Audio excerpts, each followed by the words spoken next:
ఓం శ్రీ రామచంద్ర పరబ్రహ్మణే నమః. భగవద్బంధువులందరకు హృదయపూర్వక నమస్కారాలు. ఓం శ్రీ రామచంద్ర పరబ్రహ్మణే నమః. ఆపదామపహర్తారం దాతారం సర్వసంపదాం లోకాభిరామం శ్రీరామం భూయో భూయో నమామ్యహం. ఓం శ్రీ రామచంద్ర పరబ్రహ్మణే నమః. శ్రీ వాల్మీకి రామాయణము 5వ కాండ అయిన సుందరకాండ ఎందలి 5వ సర్గ ఎందలి గల 27 శ్లోకముల యొక్క వచన భావసారాన్ని రావణుని అంతఃపురంలో అన్ని ప్రదేశములందు సీతను అన్వేషించి ఆమె కానరాకపోవుట చేత హనుమంతుడు విషాదము చెందుట అనే కథగా విందాం. ఇంతలో ధీశాలి అయిన ఆ హనుమంతుడు ఆకాశ మధ్యలో ప్రవేశించిన చంద్రుణ్ణి చూశాడు. తెల్లని కిరణాలు గల ఆ చంద్రుడు దట్టమైన వెన్నెలను వ్యాపింపచేస్తున్నాడు. గోశాలలలో తిరుగుతున్న ఆబోతు వలె ఆ చంద్రుడు ఆకాశమునందు చూడ్డానికి చాలా ముచ్చటగా ఉన్నాడు. పైకి వస్తున్న చల్లని కిరణములు గల ఆ చంద్రుడు లోకముల పాపాలను అన్నింటినీ నశింపచేస్తూ అన్ని ప్రాణులను ప్రకాశింపచేస్తూ సముద్రం ఉప్పొంగునట్లు చేస్తున్నాడు.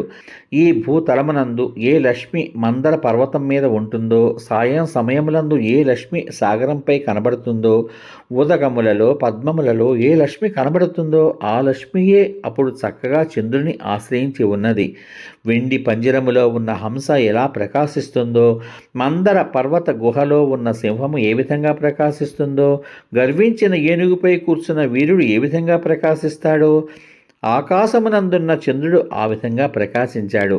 పరిపూర్ణమైన కళలతో ఆ చంద్రుడు తీక్షణమైన కొమ్ములు గల వృషభం వలె, ఉన్నతమైన శిఖరం గల తెల్లని మహాపర్వతం వలె, దంతములకు బంగారపు తొడుగు తొడిగిన ఏనుగు వలె ప్రకాశించాడు. చంద్రబింబం ఉదయించి క్రమంగా మీదికి రాగా అంతవరకు ఆ చంద్రబింబం ఆవరించి ఉన్న మంచు తుంపరలు అనే పంకము మెల్లమెల్లగా తొలగిపోయింది. సూర్యకిరణాలు ప్రతిబింబించడం చేత మాలిన్యమంతా పోయి ఆ చంద్రబింబంలో ఉన్న అంకము అంటే మత్స కూడా నిర్మలమై ప్రకాశలక్ష్మికి ఆశ్రయమయ్యింది.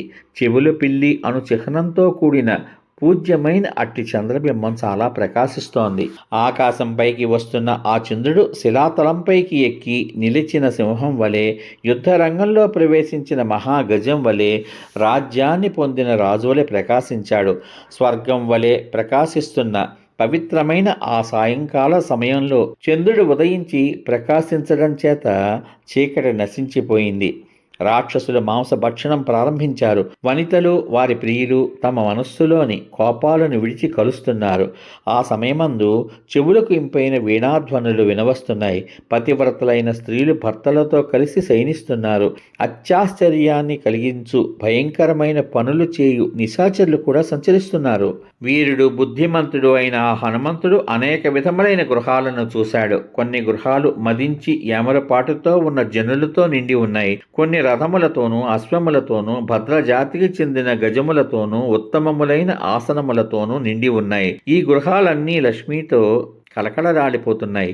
ఆ గృహములలోని రాక్షసులు ఒకరినొకరు పరిహసించుకుంటూ బలిసిన బాహువులు ఇటు అటు ఆడిస్తున్నారు. కొందరు మద్యపానమత్తులై అధికంగా ప్రలాపనలు చేస్తున్నారు. కొందరు పరస్పరం అధిక్షేపించుకుంటున్నారు. అట్టి రాక్షసులను హనుమంతుడు చూశాడు. కొందరు రాక్షసులు రొమ్ములు విరుచుకుంటున్నారు. కొందరు తమ ప్రియురాండ్రపై పడుతున్నారు. కొందరు విచిత్రములైన రూపాలను ప్రదర్శిస్తున్నారు. మరికొందరు దృఢములైన ధనుస్సులు బాగా లాగుతున్నారు. ఆ గృహంలో కొందరు సుందరాంగులు శరీరాలకు చందనాదులు పూసుకుంటున్నారు. కొందరు నిద్రపోతున్నారు. మంచి రూపము అందమైన ముఖములు గల మరికొందరు నవ్వుతున్నారు. కొందరు స్త్రీలు ప్రియులపై కోపించి నిట్టూర్పులు విడుస్తున్నారు.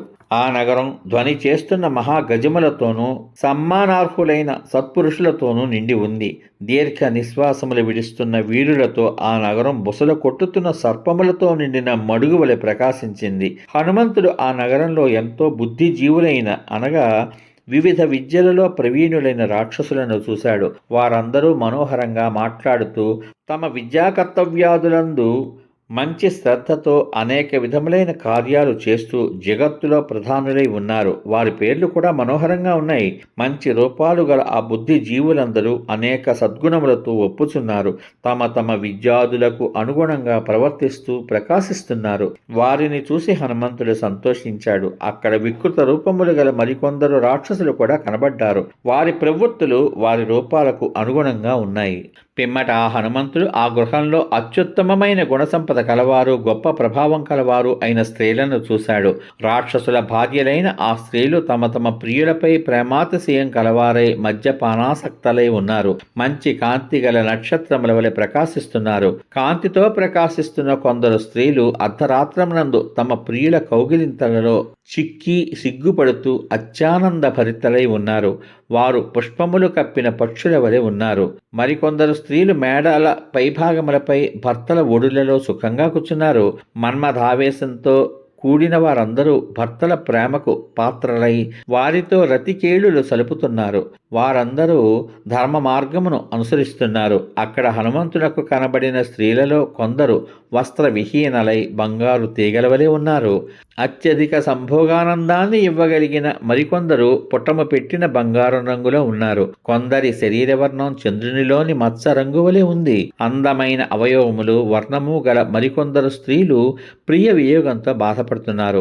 అక్కడ స్త్రీలందరూ అతి సౌందర్యవతులై పుష్పముల వలె మనస్సును ఆకర్షిస్తూ తమ మనస్సులకు ఇష్టులైన ప్రియులను చేరి ఆనందిస్తున్నారు. ఈ విధంగా తమ తమ గృహాలలో సుఖంగా ఉన్న స్త్రీలను హనుమంతుడు చూశాడు. అక్కడ హనుమంతునకు చంద్రుని వలె ప్రకాశిస్తున్న ముఖముల పంక్తులు, రెప్పలు వంకరగా ఉన్న అందమైన నేత్రముల పంక్తులు, మెరుపుల పంక్తుల వలె ఉన్న అలంకారముల పంక్తులు కనబడ్డాయి. హనుమంతునకు ఎందరు స్త్రీలు కనబడ్డారు గాని ఉత్తమ సౌందర్యవంతురాలు, ధార్మికమైన రాజవంశమునందు జనించినది, చక్కగా పెరిగిన పుష్పించిన లతవలే ఉండేది, సన్నని శరీరం కలది, మనస్సు చేత నిర్మింపబడిందా అన్నట్లు అతి సౌకుమార్యం కలది అయిన సీత మాత్రం కనబడలేదు.